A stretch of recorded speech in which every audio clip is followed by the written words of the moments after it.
안녕하세요. 오늘부터 여러분과 함께 ESG의 세계를 탐험할 ESG 입문 강의 그 첫 번째 시간을 시작합니다. 반갑습니다. ESG 한성 고민수 대표입니다. 기업 담당자들을 위한 실무 맞춤형 가이드 ESG란 무엇인가, 그리고 왜 지금 ESG인가? 라는 주제로 15분 동안 알차게 정리해 드리겠습니다. 기업 경영의 새로운 언어가 된 ESG, 막막하게 느끼셨던 분들이라면 오늘 강의를 통해 확실한 개념을 잡으실 수 있을 겁니다. 오늘 이 강의는 딱 15분이면 충분합니다. ESG라는 게 이름은 참 많이 들어봤는데 정확히 우리 회사에서 뭘 어떻게 해야 하는지 감이 잘 안 오시죠? 특히 규제 대응이 급하신 분들이나 지속가능 경영 보고서를 준비해야 하는 실무자분들, 또 용어는 익숙하지만 정리가 안 되신 분들께 딱 맞게 구성했습니다. 오늘 우리는 ESG의 개념부터 시작해서 지금 글로벌 규제가 어떻게 흘러가는지, 우리 기업이 생존하기 위해 무엇을 해야 하는지, 실무적인 첫걸음까지 명확하게 짚고 넘어갈 겁니다. 여러분의 업무에 바로 적용할 수 있는 핵심만 골라드릴 테니 긴장 풀고 집중해 주세요. 오늘 강의는 총 4부로 구성했습니다. 첫 번째, ESG의 개념과 등장 배경을 아주 쉽게 풀어드리고요. 두 번째, 전 세계가 ESG를 어떻게 다루고 있는지 글로벌 흐름을 파악하겠습니다. 세 번째, 그렇다면 대한민국에서는 어떤 규제가 우리를 기다리고 있는지 살펴보고, 마지막 네 번째로 기업 생존을 위한 실무 대응 전략까지 하나씩 살펴보겠습니다. 개념 이해부터 실무 전략까지 아주 자연스럽게 연결해서 설명해 드릴 테니 잘 따라와 주시길 바랍니다. 자, 먼저 첫 번째 시간입니다. ESG 도대체 뭘까요? 한 문장으로 정리하자면 재무제표에는 없지만 기업의 미래를 좌우하는 기준입니다. 여러분, 지금까지는 회사가 돈을 얼마나 잘 벌었는지, 즉 매출과 이익이라는 재무적 성과만 중요했잖아요. 하지만 이제는 어떻게 그 돈을 벌었는지를 봅니다. 환경을 파괴하며 벌었는지, 직원들을 착취하지 않았는지, 투명한 의사결정을 했는지 말이죠. E는 환경, S는 사회, G는 지배구조입니다. 이제는 이 세 가지 비재무적 가치가 재무 성과만큼이나 기업의 생존을 결정짓는 핵심 지표가 된 겁니다. 조금 더 구체적으로 들어가 볼까요? 이 S, G는 우리 회사의 일상 활동 속에 녹아 있습니다. 환경인 E는 온실가스나 탄소 배출, 에너지를 얼마나 효율적으로 쓰는지, 폐기물 처리는 잘하고 있는지에 관한 내용이죠.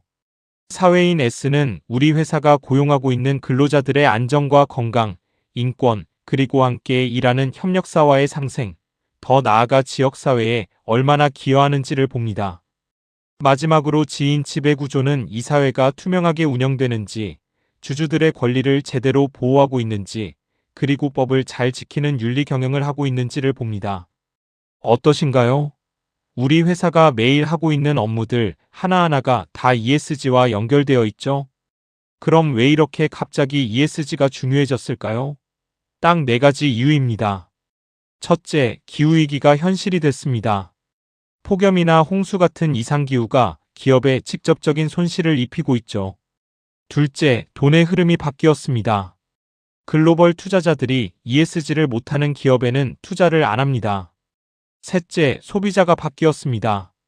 이제 소비자들은 착한 기업의 제품을 사고 나쁜 기업은 불매 운동을 합니다. 마지막으로 공급망 압박입니다. 애플이나 삼성 같은 대기업들이 협력사들에게 너희도 ESG 기준 맞춰라라고 요구하고 있죠.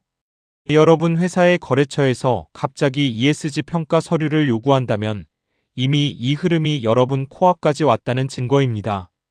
이제 글로벌 시장으로 시선을 돌려보겠습니다. 2006년 UN 책임 투자 원칙이 나오면서 ESG가 투자 결정의 기준으로 들어왔고, 2015년 파리 협정을 통해 전 세계가 탄소 중립이라는 목표에 합의했습니다. 이제는 대형 자산운용사들이 ESG 정보 공개를 안 하면 투자하지 않겠다고 대놓고 말합니다. 이게 무슨 뜻일까요? ESG가 이제는 착한 일을 하는 캠페인이 아니라 글로벌 시장에서 돈을 빌리고 투자를 받기 위한 필수 자격증이 됐다는 겁니다. 자격증 없는 기업이 입찰에 참여할 수 있을까요?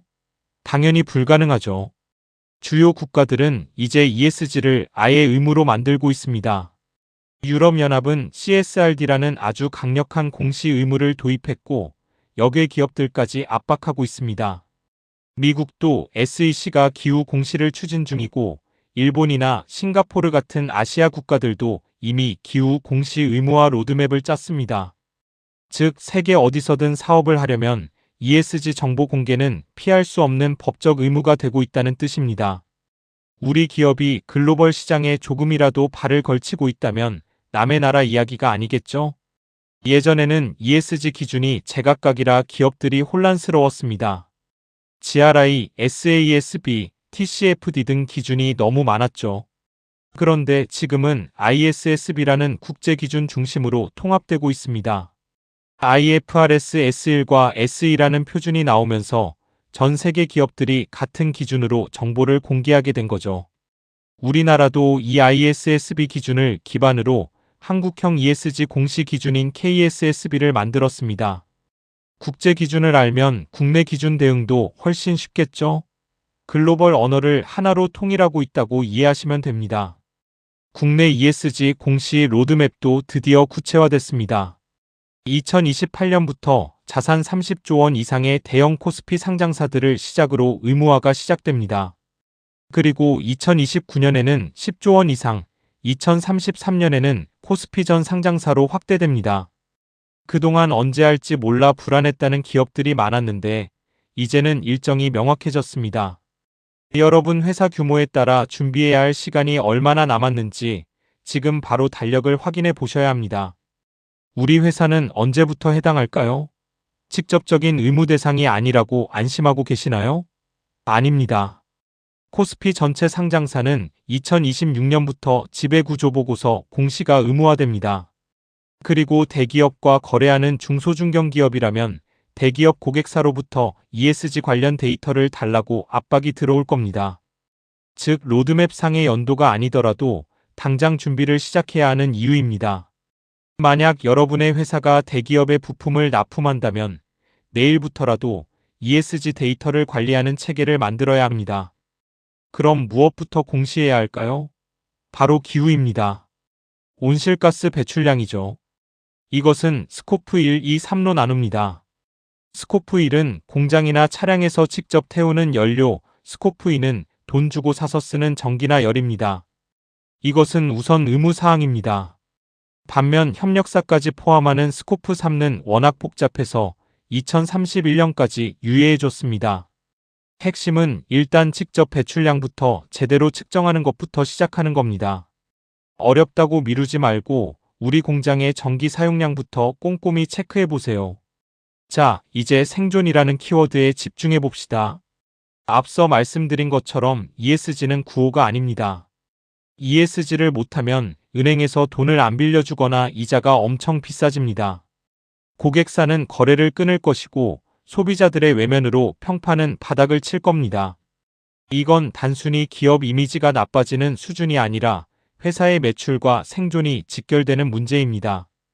혹시 여러분의 회사에서 ESG는 홍보팀 일이지라고 생각하는 분이 계신가요? 그 생각이야말로 지금 가장 위험한 리스크입니다. 구체적으로 준비 안 하면 어떤 일이 벌어질까요? 자본 리스크로는 대출 금리가 올라가거나 기관 투자자가 투자를 철회할 수 있습니다. 공급망 리스크는 대기업 협력사 심사에서 탈락해서 수출길이 막히는 것이죠. 평판 리스크는 그린워싱 논란으로 인한 소송이나 불매 운동입니다. 이건 기업이 감당하기 어려운 치명타입니다. 반대로 말하면 ESG 준비는 이러한 회사의 멸망 시나리오를 막는 가장 강력한 방어막입니다. 그런데 이 상황을 반대로 뒤집어 보면 어마어마한 기회가 됩니다. 남들보다 먼저 ESG를 준비하면 투자자들은 더 낮은 금리로 자금을 빌려줄 것이고 글로벌 기업들은 여러분 회사를 우선 협력사로 선택할 겁니다. ESG를 잘하는 기업에는 우수한 인재가 모이고 브랜드 신뢰도가 올라가죠. 경쟁 기업들이 규제에 허덕일 때 미리 준비한 우리 회사는 시장의 주도권을 잡게 되는 겁니다. ESG를 비용이 아니라 확실한 경쟁력으로 보셔야 합니다. 그럼 실무자는 지금 당장 뭘 해야 할까요? 첫째, 우리 회사가 지금 어떤 상태인지 진단부터 하세요. 우리 회사가 규제 대상인지, 어디가 취약한지 말입니다. 둘째, 데이터 관리 체계를 만드세요. 온실가스 배출량을 매달 수집하는 것부터 시작하는 겁니다. 셋째, 담당 조직을 정비하세요. 마지막으로 공시를 준비하세요. 거창한 보고서 만들 생각하지 마세요. 일단 매달 우리 회사의 데이터를 쌓는 것, 그 작은 습관이 ESG 경영의 시작입니다. 오늘 내용을 한 장으로 요약해 보겠습니다. ESG는 기업 경영의 필수 언어이며 2028년부터 국내 대형 상장사를 시작으로 의무화가 시작됩니다. 이 흐름은 전 세계적이고 되돌릴 수 없는 파도입니다. ESG를 단순히 착한 일로 생각하면 도태되지만 이것을 자본, 거래, 평판을 지키는 생존 경쟁력으로 이해한다면 여러분은 기업을 성장시키는 핵심 인재가 될 것입니다. 오늘 꼭 기억해야 할 세 가지입니다. 첫째, ESG는 이제 비재무적인 생존 기준입니다. 둘째, 2028년부터 국내 의무화가 시작되니 시간이 많지 않습니다. 셋째, 지금이 바로 골든타임입니다. 오늘 이 강의가 여러분 회사가 ESG 경쟁력을 갖추는데 첫걸음이 되었길 바랍니다. 15분이라는 짧은 시간이지만 핵심은 명확합니다.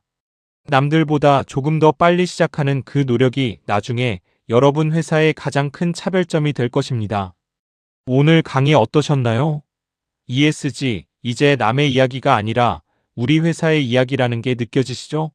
다음 시간에는 ESG 각 항목별로 무엇을 어떻게 구체적으로 실천해야 하는지 아주 깊이 있게 다뤄보겠습니다. 구독과 알림 설정해 두시면 놓치지 않으실 겁니다. 오늘의 과제는 우리 회사 ESG 현황을 가볍게 점검해 보는 것입니다.